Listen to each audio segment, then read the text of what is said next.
Hi, this is Sheila Reynolds, and you're watching Put a Lid on It. Hi, I'm in Luling, Texas, where the only thing sweeter than the farmers markets are its watermelons. So I'm here at the Luling Farmers Market with Joe Williams. So tell us a little about how you got started at farmers markets.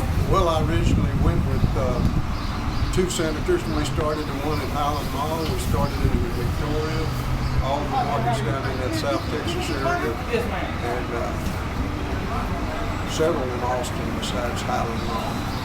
That's great. Well, tell us a little about the products that we're going to buy today. We have some jalapenos here and tomatoes. So just tell us a little about these. Well, this is good, mild-tasting, homegrown jalapenos, and the tomatoes are from South Texas. We don't have them here yet, but they're from South Texas, and they're real good, real tasty tomato.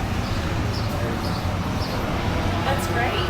Well, and how long have you been here in Luling at this farmers market? I'm guessing 20 years. 20 years. That's.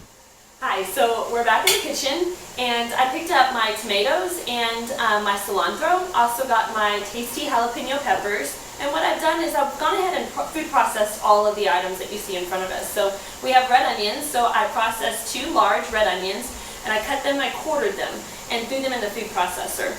Put a whole bunch of cilantro, a pretty hefty bunch. Processed that as well, and then I processed 7 to 8 jalapeno peppers for our recipe that we have. What you're going to see here is you're going to see a 3/4 cup of red vinegar, red wine vinegar, and the reason why we're putting vinegar in our recipe is because we have vegetables that we're working with, and we are canning this salsa. You have to add a vinegar to increase the acidity of the overall product. And the reason why we do that is because we want to water bath can our salsa. Now, water bath canning is the easiest process of canning. There are only 2 methods that are approved by the USDA. One is water bath canning, the other is pressure canning. Today we're going to water bath can. We're going to use jars. You can use ball canning jars, cur jars, just making sure that they are canning specific jars. They come with a band that you see here, and they also come with a lid. And how these all work together is the lid has a sealing agent on the bottom of the lid. And what it does is it fits nicely on the top of your jar. And how we can tell the jar is not sealed is there's a noise on the very top of the jar. There's a button that actually compresses in once the pressure inside of the jar is perfect enough to seal your product. Now, the band doesn't do much with the canning process besides keeping the lid on your jar. So when we do put our product inside of here, when we're all done, we want to make sure before we water bath can it that we're just barely tightening our lid, just slightly. Enough where the bacteria and the mold and the yeast inside of our product can escape out of the lid, but tight enough to keep that lid on it during the water bath canning process. So I have in front of me 7 jars. This recipe makes about 6 to 7 pint jars for salsa. So what I've done is I've actually cleaned these in soapy water, hot soapy water. And what I'm about to do is, you see the pot behind me of boiling water. I'm going to sterilize my jars for 5 to 10 minutes inside of boiling hot water. And what this also does is not only does it sterilize your jars, but it also, since glass is malleable, once it gets warm, it's going to be able to, when we have this hot liquid product that we're pouring into the jar, our jar won't shatter because our glass is going to move with the product. It's going to be warm. So we want that to happen as well. Hi, welcome back. So a couple of things about the canning process that I'd like to explain is we have our boiling water that is sterilizing our jars behind us, and we have 4 of them in there.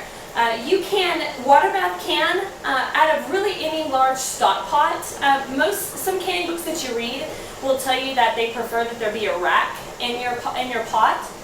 And what we mean about that is this is a water bath canner. It's one that you'll see if you search it on the internet or if you buy it in the store. It has a lid on it. It's very important for you to cover whatever you're canning, water bath canning.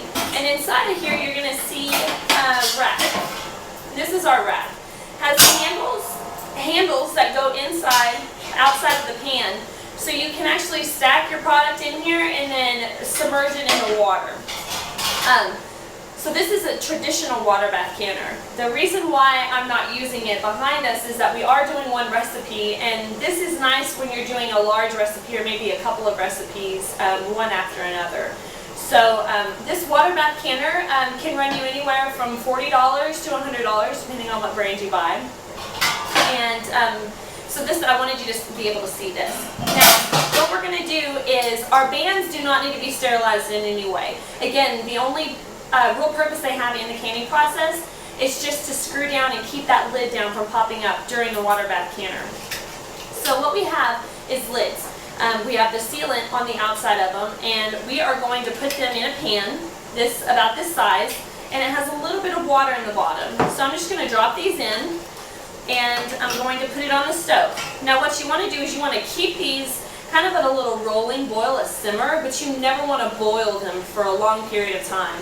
And the reason why is that the seal on the outside underneath the lid can actually run, and it can cause your jars not to take. You want to keep them warm to where they are move around on top of your jar, but you really don't want to you want to make sure that you do not boil them. So I'm going to put them on our stove, check our salsa, and our salsa looks like it's cooking very nicely. Now I'm using a ladle, and the reason why I'm stirring it with a ladle is that when my jars come out, I want to be sure to have a spoon that I don't have to rewash, to keep it simple. So I'm using this ladle to spoon the salsa into my jars. And what you want is a wide mouth funnel to be able to spoon your product into your jars. And if you think about it, the funnels with the pointy tip, if you were to put them in a jar, none of your product would go through. So that's why the wide mouth funnels are a necessity for canning.